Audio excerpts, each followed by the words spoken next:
Assalamualaikum warahmatullahi wabarakatuh. Nama saya Khalifatul Hasanah dari kelas G, NIM 2019-20-026.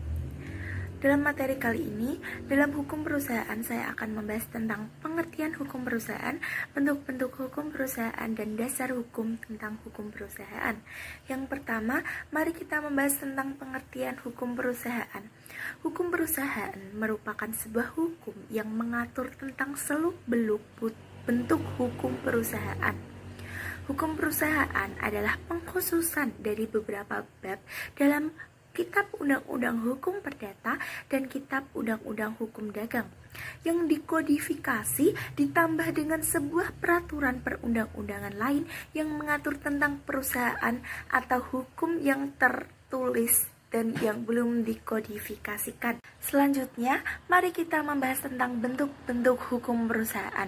Yang pertama ada firma yang diatur dalam Kitab Undang-Undang Hukum Dagang. Yang kedua ada persekutuan komanditer yang biasa disebut dengan CV yang diatur pula dalam Kitab Undang-Undang Hukum Dagang. Yang ketiga ada perseroan terbatas yang biasa disebut dengan PT diatur dalam Undang-Undang Nomor 40 Tahun 2007. Yang keempat ada koperasi diatur dalam Undang-Undang Nomor 25 Tahun 1992.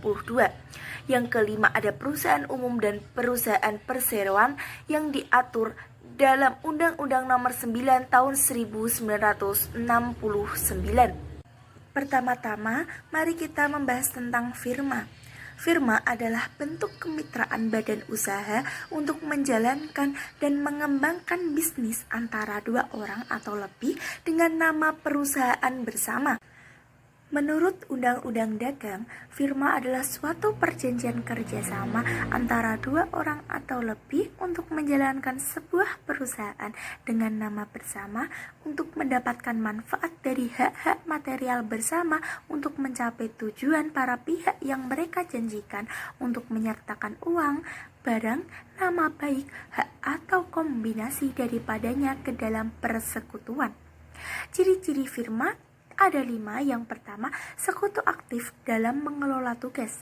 Yang kedua, mudah mendapatkan kredit bisnis. Yang ketiga, setiap anggota perusahaan memiliki hak untuk menjadi pemimpin.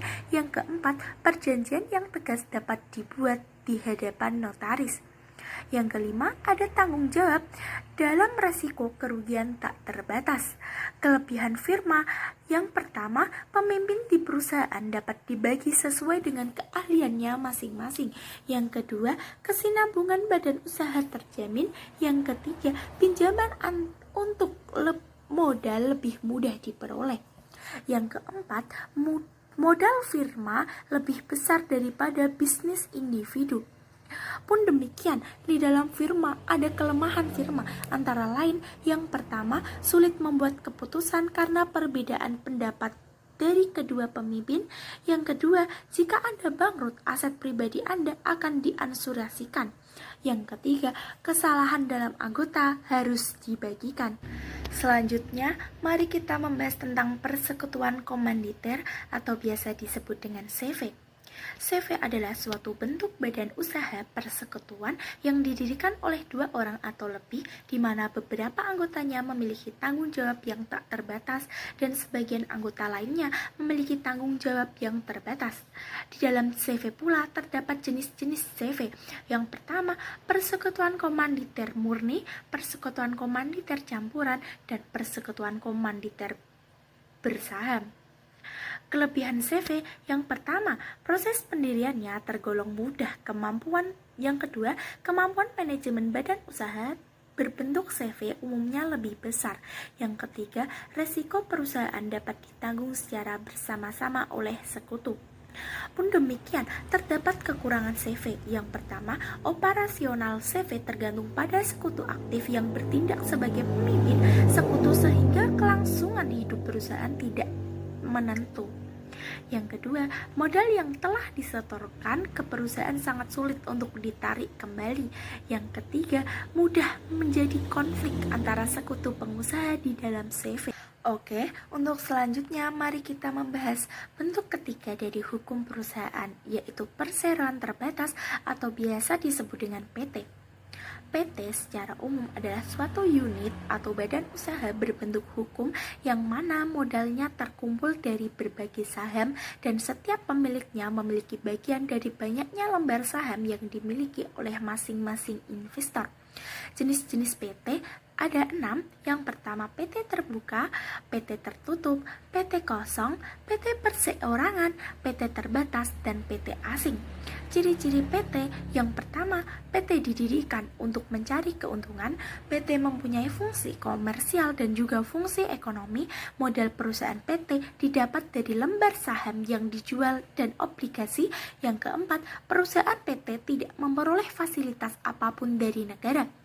Yang kelima, pemilik saham akan mendapatkan keuntungan saham dalam bentuk dividen. Yang keenam, direksi adalah pemimpin utama perusahaan PT. Dalam PT terdapat kelebihan yang pertama yaitu struktur organisasinya lebih solid, adanya pembagian keuntungan berupa dividen bagi para pemegang saham. Yang ketiga, lebih mudah dalam mendapatkan modal usaha. Yang keempat, memiliki kemudahan dalam mencapai pegawai atau tenaga kerja perusahaan. Kelemahan PT tidak terjaminnya kerahasiaan perusahaan, jumlah pajak yang dibayar cukup besar, modal perusahaan seperti biaya pendirian dan biaya organisasi lebih besar daripada persekutuan. Bentuk hukum perusahaan yang keempat yaitu koperasi. Koperasi adalah unit atau badan usaha yang beranggotakan orang, seseorang atau badan hukum. Setiap koperasi yang ada harus melandasi seluruh kegiatan pada prinsip koperasi serta asas kekeluargaan untuk meningkatkan gerakan ekonomi rakyat. Selanjutnya, mari kita membahas tentang perusahaan umum dan perusahaan perseroan. Perusahaan umum merupakan perusahaan negara yang komposisi modalnya dimiliki oleh negara. Kegiatan usaha perum bersifat melayani kepentingan umum dalam bentuk produksi, distribusi, maupun konsumsi. Tujuan perusahaan umum atau perusahaan milik negara adalah mereka yang bergerak di bidang produksi, penyedia layanan, atau bidang ekonomi, yaitu untuk melayani masyarakat untuk mencari untung sebanyak mungkin. Perusahaan perseroan adalah perusahaan yang modalnya berbentuk saham dan sebagian dari modal tersebut milik negara. Perusahaan ini didirikan dengan tujuan mencari laba atau profit motif sebagai status perusahaan merupakan badan hukum dan diberikan kebebasan bergerak untuk bekerja sama dengan pihak swasta. Kebebasan bergerak untuk bekerja sama dengan pihak swasta, hampir semua perusahaan milik negara saat ini berbentuk perseroan. Yang terakhir, mari kita membahas tentang dasar hukum perusahaan. Dasar hukum perusahaan adalah setiap pihak yang menciptakan kaidah atau ketentuan hukum perusahaan.